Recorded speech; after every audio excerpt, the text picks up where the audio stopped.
So ladies, gentlemen, fellow Kryptonians out there, man, I knew I'd be busy this week getting into the trailer, and it turns out in yesterday's video, I was kind of right with how we're getting a lot more details about the Superman movie. So view this video as a bit of a companion piece going into the trailer releasing on Thursday, because we've just learned a ton more details about the movie itself, from Lois and Clark's relationship to how the movie starts off to just the Kryptonian heritage and human upbringing that Superman is going through. It turns out these details aren't from the press screening of the trailer that happened yesterday. This actually took place back in June when a bunch of journalists went to the set of Superman, and you guys may remember that from videos way back then when we were talking about that, and they've been holding these details ever since, which is kind of crazy, and now they're all dropping their articles. So I've taken a look at quite a few of the articles. I think Gizmodo's one is the best. It's by Jermaine Lucier. I'm sorry if I butchered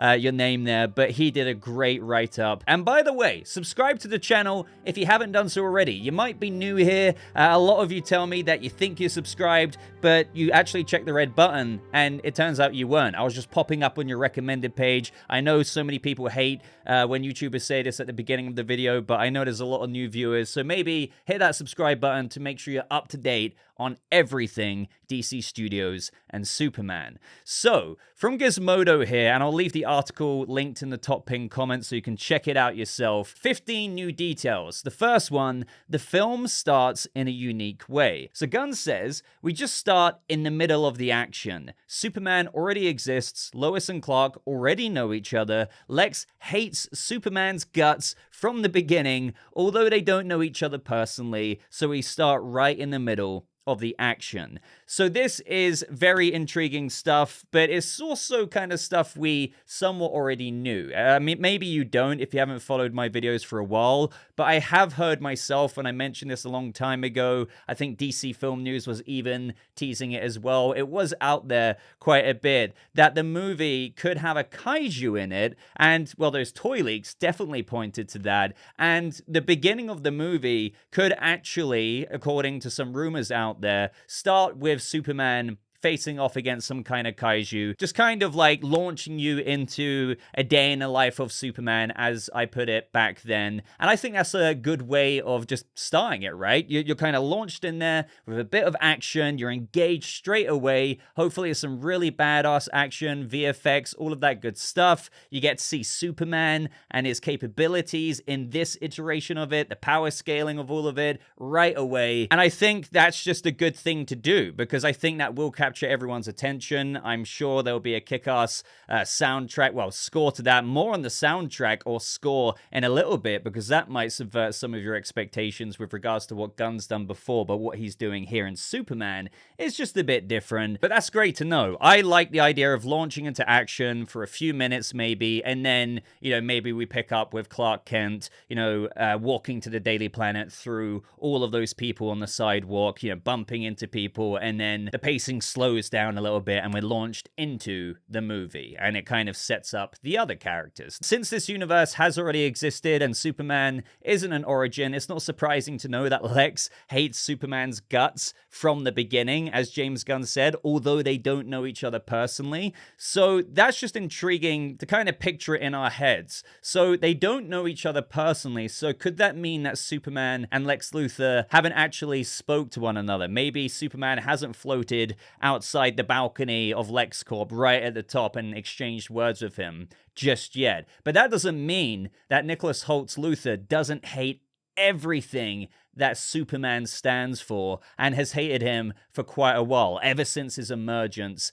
in Metropolis. I love that, and obviously when we get to see Lex Luthor and his hate come to fruition through the actions that he does in this movie to take Superman down, I'm sure when they do finally exchange words, it's gonna be like Nicholas Hoult and David Corenswet sharing a scene, and again, Luthor's hate manifesting. Maybe he wants to be the one in control, the one who people look up to, the one who people revere, not an alien. So maybe he actually actually, if you go down that theory, I swear I'll stop rambling on this point and get to point 2 in just a second. But if you go down that line of thinking, maybe Superman is aware that Lex has said something about him in the public once or twice, perhaps. There's all of this, despite these details, as I always say. We get answers, but they kind of lead to bigger questions. But of course, that is what the movie itself is for. And I hope that we get some kind of shot or two in the trailer. Obviously, we don't quite know what to expect from the first teaser trailer, but some glaring, insidious looks from Luthor maybe looking out the tower of LexCorp. Now, number 2 here, the story takes place over a short period.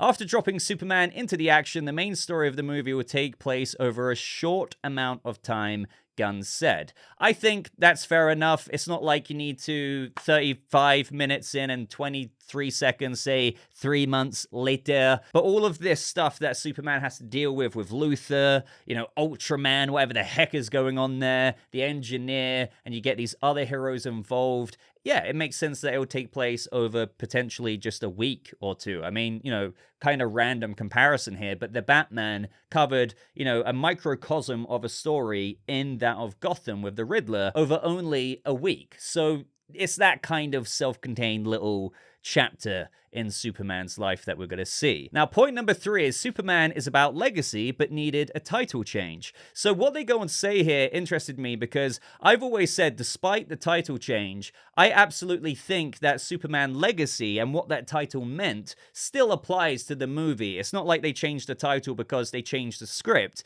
That title just, they wanted to change it to Superman, and it's as simple as that. But we get more details here from Gunn about why that is, and I really like what he gets into here about the whole legacy aspect of it. So Gunn says, I thought maybe the title had a looking back feeling about it. And this isn't about looking back. This is about looking forward. So although when you see the movie, you'll understand where legacy comes from, because it is about Clark and his relationship to his Kryptonian parents, and his relationship to his human parents, and whose legacy is he really? And so it's about that. But I think as a title, it felt too looking back. And that's why when Gunn officially announced when the title changed, after kind of thinking about it, and I'm paraphrasing here, he said, it just felt that Superman was the right title of the film. So all of the other details he mentioned there speak of what we kind of already know is at the core of the story, despite Luthor being the main villain and all this other stuff that Superman has to deal with.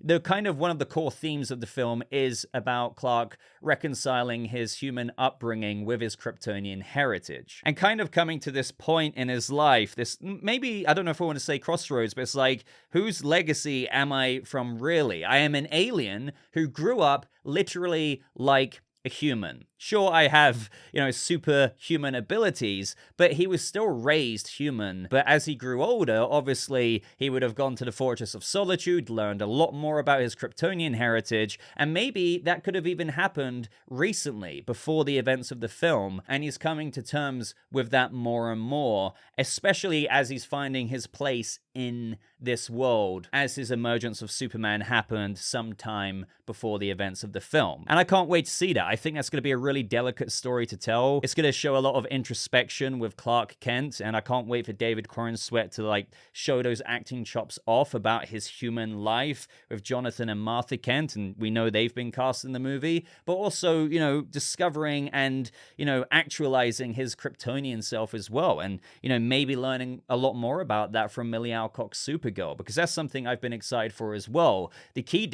One of the key differences rather, between Supergirl and Superman is that she arrived to Earth having already lived up to her teenage years in Kryptonian society. So when she comes to Earth, it's like culture shock, whereas Superman, despite having those abilities, has grown up just like me and you. Like, things that would be weird to Kara would not remotely be weird to Clark with regards to human culture and customs, or just little things. And she's going to struggle with that, but maybe with her arriving on on Earth, of which I think has happened before the time of this movie. She has brought him more into the fold of his Kryptonian heritage, and that could help launch him into not this like existential crisis or anything, but just this identity searching that he's doing in this movie, where I think at the end of the day, he will achieve this duality between both of them, knowing that he is an alien, sure, but most certainly loving humanity and realizing his place in humanity as well, having grown up as one of them. Now, point number 4 here, action scenes were filmed mid-air. So since Superman can fly, Gizmodo say,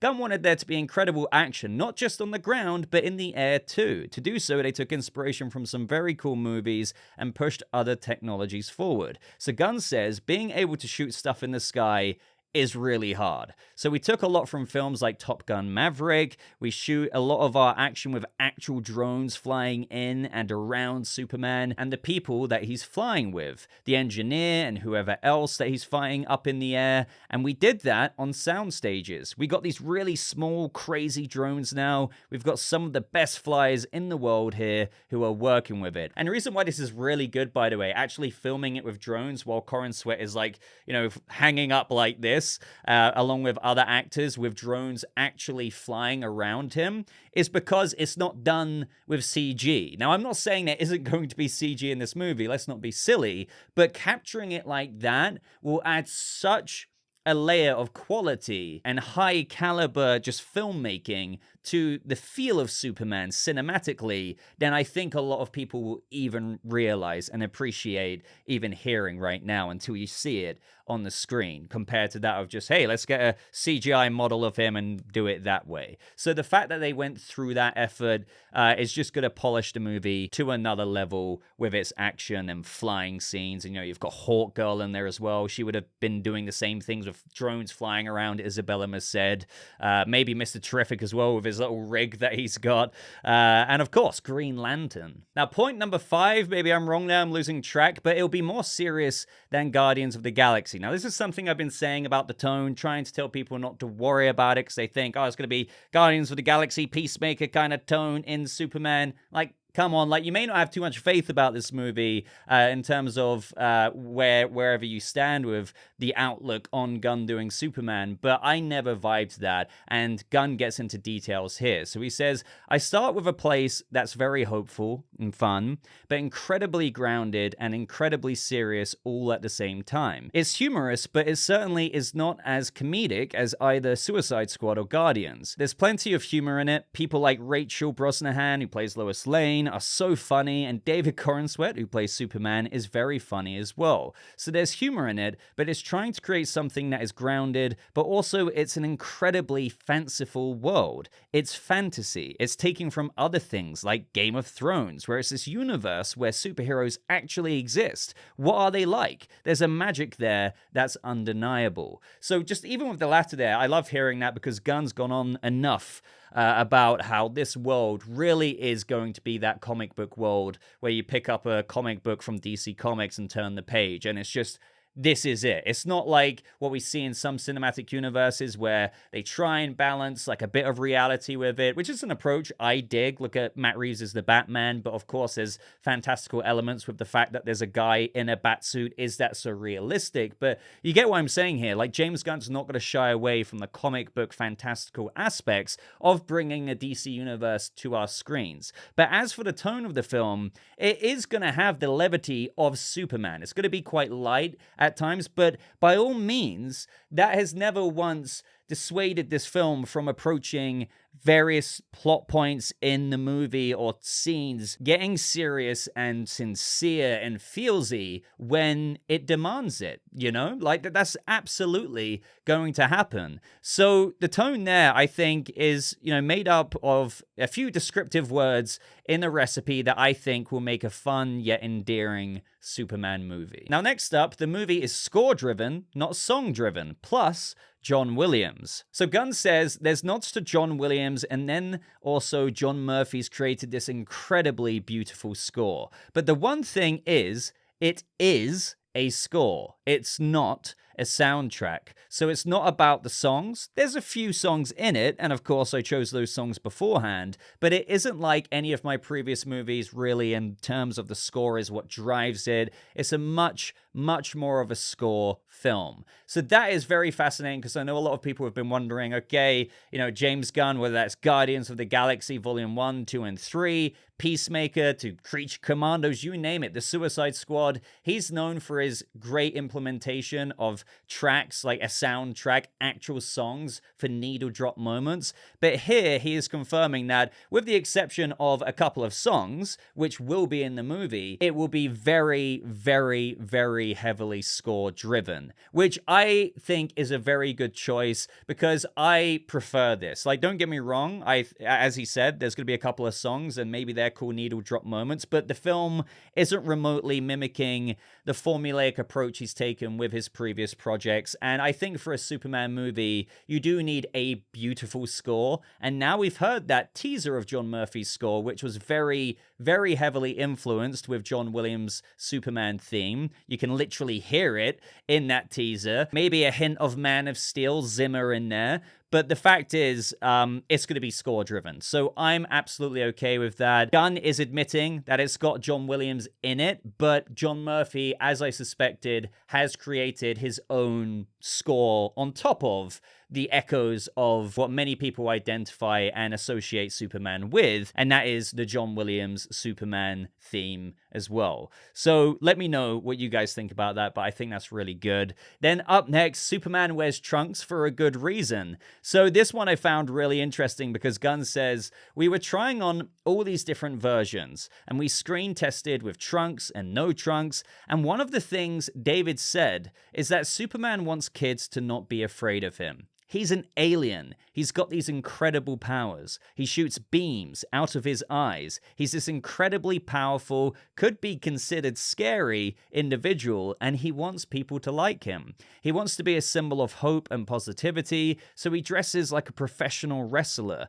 He dresses in a way that makes people unafraid of him. That shows that hope, that shows that positivity, and that really clicked in for me. And I think trying to pretend that Superman's costume doesn't have some frivolity to it at its base, trying to make it look serious, is silly because he is a superhero. He's the first one, brightly colored, and that's who he is. Now, I don't think that's him saying at the end there he's the first hero in the DC Universe in his canon, because we know that's just not the case. Batman's been around for quite a while. I mean, look at Hal Jordan and the casting for Kyle Chandler.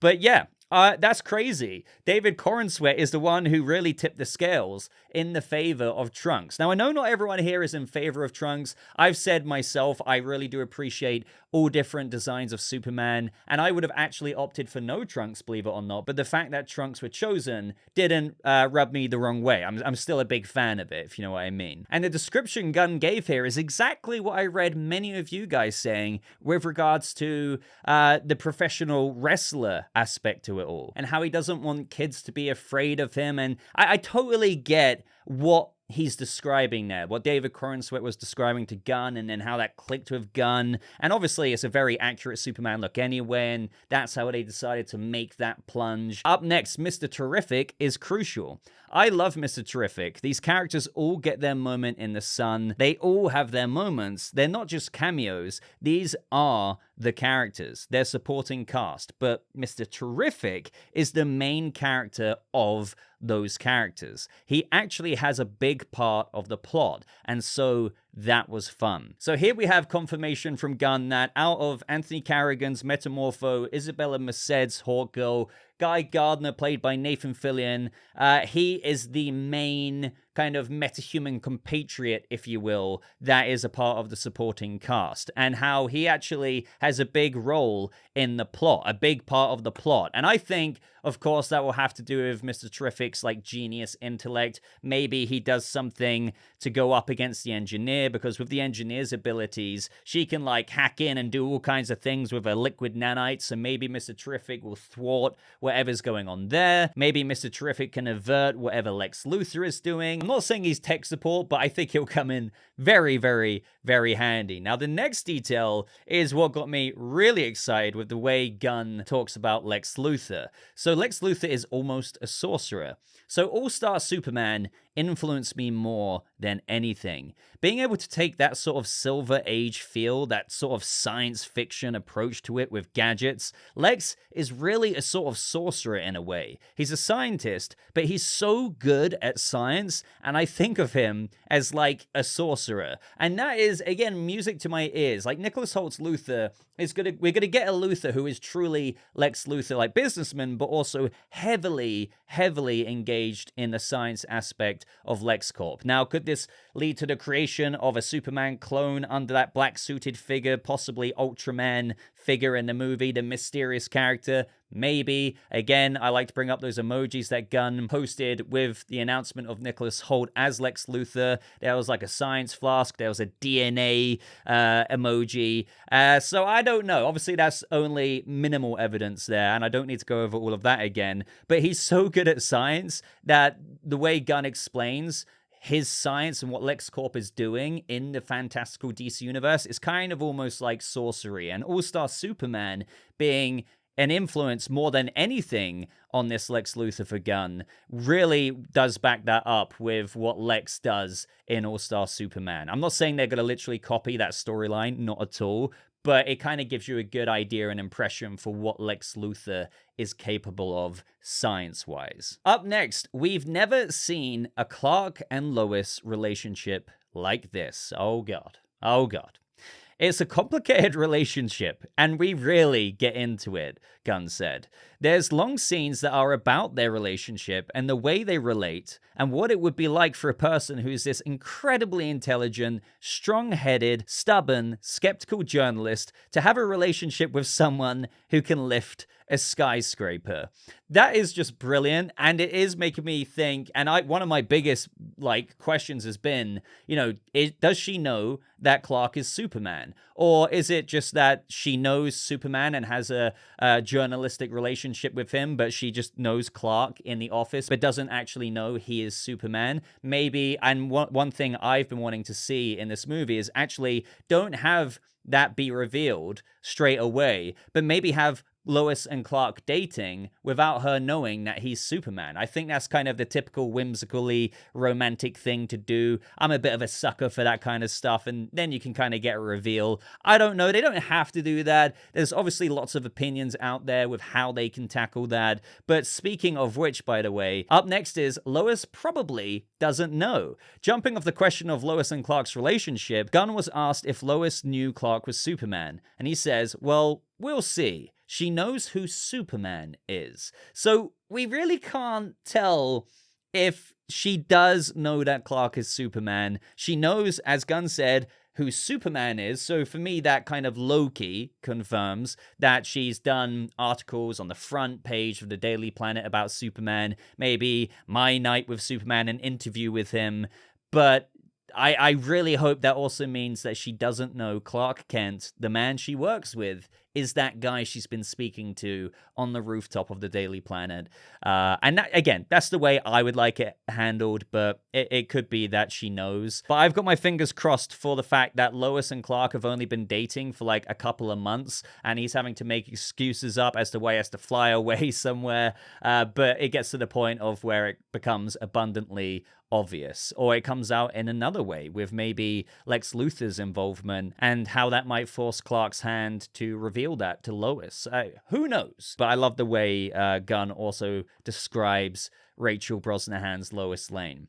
Now, up next, Superman is largely a standalone, so everything needs to stand by itself, Gunn says. I don't want somebody to have to go see this movie and be relying on anything else. Now, listen, once we get down the line, that may change a little bit. And he continued, are seeds being planted? Yes, there's seeds being planted, but that is never going to be the predominant thing in any scene for me. It's always about getting to the next scene. What's in the moment? How are we making this movie the best we can be? And it's going to stay like that as much as I can possibly make it like that. And I think that is a really good idea for Gunn to execute going forward, because I'm not saying cameos or setups fun fan servicey things for fans, but also I would say in cinematic universes, and it's not always the case, but as Gunn describes it, it's like cameo porn or like this, that, and the other, or it's like post-credit scene here and there. It's like you live for that, but it kind of takes away from the substance of, as Gunn says, what's in the moment. How do we get to the next scene? How do we make this movie good? Or let me rephrase it as, let's just focus on this movie rather than putting that to the side and putting the priority on just fan servicey stuff or seeds being planted, setting up this overarching thing in the DCU. It doesn't mean, as Gunn said, that you're not going to get that, but it's just not a heavy focus. So long story short, takeaway is they're just trying to make this movie the best it can possibly be, and that is the right attitude to have. But you still will get one or two things seeded in there, of course, which leads me to the next point. One upcoming DC property does get set up, and this is interesting with how they explain it here, and how Gunn confirms that the events of Superman will impact Peacemaker Season 2, and that maybe there will be one or two things at the end of this film teasing toward the future, but admitted that they might get cut. That is intriguing, especially considering what I just said. So we've always known, Gunn said this actually quite a few times before, that Superman does impact the events of Peacemaker. I don't think it's quite literally a very solid plot setup, and this is, Peacemaker Season 2, Episode 1 is going to start right off the back of the ending scene in Superman, and how it directly walks over from one movie or one project to that project. But it's just overall the parameters of whatever happens by the end of the movie still carries on through to Season 2 of Peacemaker. But there is also one or two things at the end of this film teasing towards the future in terms of maybe an overarching thing, despite Gunn having the priority for, not too much homework for people to have to do to enjoy each project in the DCU. He has said there are overarching things that are being set up, such as Lanterns being described as quite a big one there that weaves in and out of the DCU. But I totally get why he might want to cut them, because, if it's just not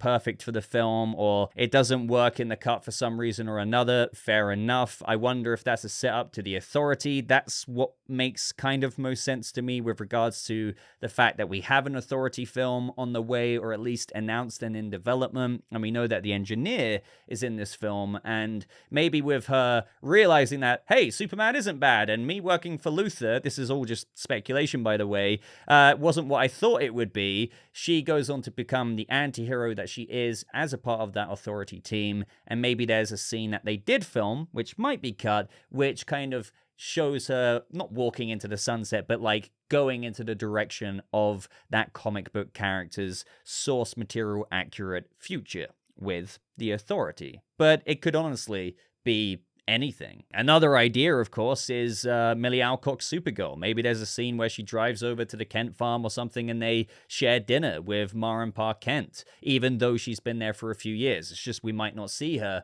mostly throughout the film until those one or two things at the end of this film that could be cut out. But those are just a couple of ideas for you. Now, next up, we have, not many people know, the real Superman. Emphasis on real Superman. So it's not just Clark, Gunn says. It's not just Superman. It's Clark/Superman. And the only people that know Clark/Superman are his mum and his dad, and a few others who know who he is. And those are very different things. People say all sorts of different things. They say Clark's the real one, they say Superman's the real one, and Clark's the secret identity, but I don't. And it says it in my script on the second page. I don't believe either of those things. I don't think anybody knows Superman unless they know both of him. And when they know both of him, they know the real guy. And just with that comment there, it says it in the script on my second page. It makes me wonder if David Corenswet's going to do a bit of a narration after that initial action scene, just kind of getting into, hey, I'm not saying he's gonna be like, oh, nobody knows the real me, but like some kind of monologue there. I'm not saying quite like the Batman monologue or anything. Something is gonna be probably seeded in there in some way about his identity, the duality of Clark Kent and Superman, since that's a big theme of this movie, reconciling his human upbringing with his Kryptonian heritage. But yeah, I it's kind of like the way he describes that. It's kind of like Batman is Bruce Wayne the mask, or is, you know, that kind of thing. Similar echoing sentiments there with Superman and Clark Kent. And I find it interesting that he said outside of his mum and dad, so like Ma and Pa Kent, he also said a few others know who he is. So that makes me wonder, I mean, of course, Lois could be one of those people. If not Lois, as I was going on about earlier with my theories, maybe Jimmy knows before Lois knows. Maybe Mr. Terrific or Guy Gardner knows, or Hawkgirl knows before